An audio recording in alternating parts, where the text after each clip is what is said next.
मान्य सदस्य ऐनबहादुर महरलाई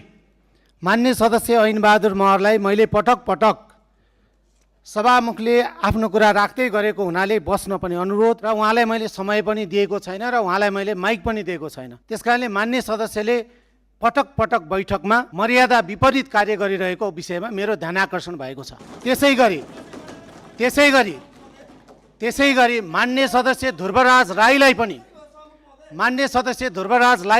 पनि मैले पटक पटक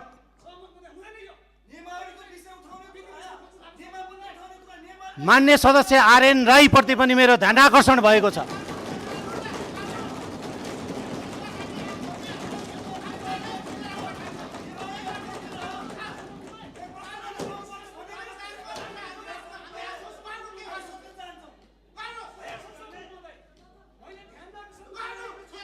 मान्य सदस्यहरूलाई मैले समय दिइरहेको छु। मान्य सदस्यहरूलाई बोल्न माइक पनि दिइरहेको छु। मान्य सदस्यहरूलाई मैले मान्य सदस्यले मागे अनुसारको आकस्मिक समय पनि दिइरहेको छु, व्यवस्था गरिरहेको छु। तर मान्य सदस्यहरूले सदनमा देखाउनु भएको व्यवहारप्रति मेरो ध्यानाकर्षण भएको छ। मान्य सदस्यहरूलाई आफ्नो भाषा सुधार्नको लागि म ध्यानाकर्षण गराउँछु।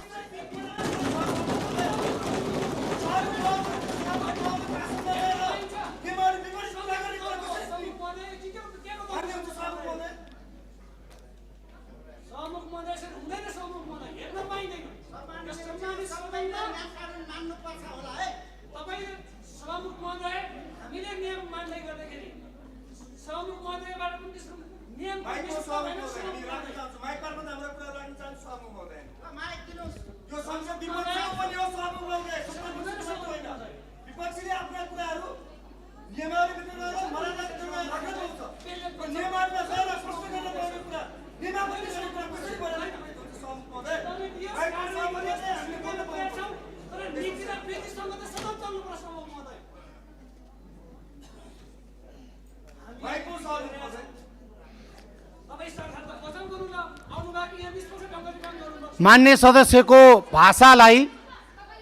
सदस्य आरएन राईको भाषालाई सुधार्नको लागि र मर्यादित गर्नको लागि म ध्यानाकर्षण गराउँछु।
मान्य सदस्यहरू, मैले सत्तापक्ष र विपक्षी बेन्चका सबै मान्य सदस्यहरूले मागे अनुसार र सभामुखले आफ्नो सचिवालयसँग संवाद गर्दै छलफल गर्दै कार्यव्यवस्था परामर्श समितिमा पनि छलफल